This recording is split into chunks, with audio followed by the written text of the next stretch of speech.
Welcome back. If your dog is anything like my Scoshi and loves to chew up his toys in under 20 seconds, you are going to love these DIY ideas. It's so easy, the entire family can take part in it. Now, there isn't a dog on planet Earth that I know of that doesn't love to play tug of war. So this one is for those doggies. I am going to start with an oversized t-shirt, and I'm going to cut off the very bottom hem of the shirt, so right where you see the stitching. Then I'm going to cut about 6 to 7 inches above that slice. And I like using tape just to measure my slices so I can get them nice and straight. If you have a steady hand and a steady eye, you really don't need to use the tape. We're going to need one more slice. I'm so excited to show you how this comes out. Okay, next what you want to do, obviously we're going to pick off or peel off the tape. And then on all the strips, you want to just cut one end so that you create one long strip. And I like cutting along the seam here, just because we want it to be nice and clean. Okay, so we now created 3 strips. Oh, and look you guys, a cute little crop top. You're going to take the 2 widest strips, place them down on your table in the shape of an X. And then in the center, you're going to place a tennis ball. Whoops! You're going to place a tennis ball. And then wrap the fabric nice and tight around the tennis ball. And this is why you want your strips to be about 6 to 7 inches wide, so it covers the entire ball. Just pull it really tight. And then with that skinny hem strip that you just cut, we're gonna tie that tightly at the very bottom. Kind of looks like a cute little octopus or something. Now, with each strip, we're going to create 3 more strips. So 3 strips within each strip. Now, with the 3 strips that you just made, we're going to braid it. Here's where you could probably recruit some help of someone to hold that end so that you can make your braid really nice and tight. Now, you're going to repeat this process on all 4 strips, and you'll end up looking like this. How cute is that? And it's even more cute because when you play with your dog, you can wear the crop top. Cute, huh?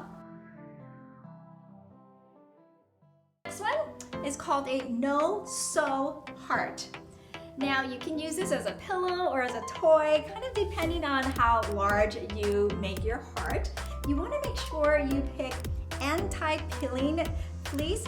Now that means you want fabric that doesn't pull apart when you pick at it. So take this fleece sock, for example. When you pick at the very top, you'll see all the fibers. Ew, all the fibers come apart. That's not a good thing. You definitely don't want your dog to eat up all the fibers. Now I'm going to take this piece of fleece, half a yard, and I'm going to fold it in 1/3. And then I'm going to create a shape of half a heart. And I love working with fleece because then when you create these shapes, you don't really need a stencil. You can really see the indentation. So once I created that, I'm going to take a water-soluble ink pen, which I love using when I do crafts because the ink will just wash away. And I'm just going to create some tick marks just so I know where the shape of the heart is. So we're cutting away 3 inches away from the edge of the heart. Once we've cut that, we've got 2 pieces of heart. I'm going to trace or create the other side of the heart with my water-soluble ink pen. And then we're going to start cutting slices to the edge of the heart.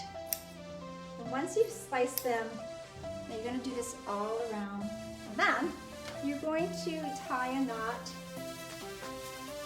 with the front and the back piece of your heart. And you're going to tie your knot all around the edge of the heart. This is also a great part to recruit some of your family members, your kids to finish it up. Here is the finished product, well, almost finished product. Once you've knotted almost around the entire heart, you want to make sure you leave a little opening because that's where you're going to put the stuffing in it. Now with the extra fabric that you cut apart or that you're not using, slice those into strips and then use that as stuffing. Now for the stuffing, you want to make sure you don't put anything really tiny inside because you don't want your doggy to choke on anything. And guys, you always want to make sure that you are supervising your pet when they are playing with any toys, just as you would with your child. And you can stuff that into your heart. Now this becomes a cute little pillow, or it could be a toy, depending on the size of the heart you make. And then you just close it up. Cute. Now, my final 2 DIY ideas are super simple. All you need is a water bottle and an old pair of socks. And all you have to do is fill your sock with a water bottle. Now this is a perfect idea for when your washing machine decides to magically make one side of your sock disappear. I mean, how often does that happen to you? It happens to me every time I do the laundry. So, but that's okay because then I can make all these toys for Squishy. So with the extra end of the sock, you just tie it in a knot. How simple was that? Another really fun DIY idea is, oops, take a long sock, tie it in a knot, soak it in some water, freeze it, and on those warm summer days, you get a nice cool frozen toy. How fun would that be to give your dog to play outside with? I hope you enjoyed these hacks. When we come back, we are talking about pet fashion. Don't go away.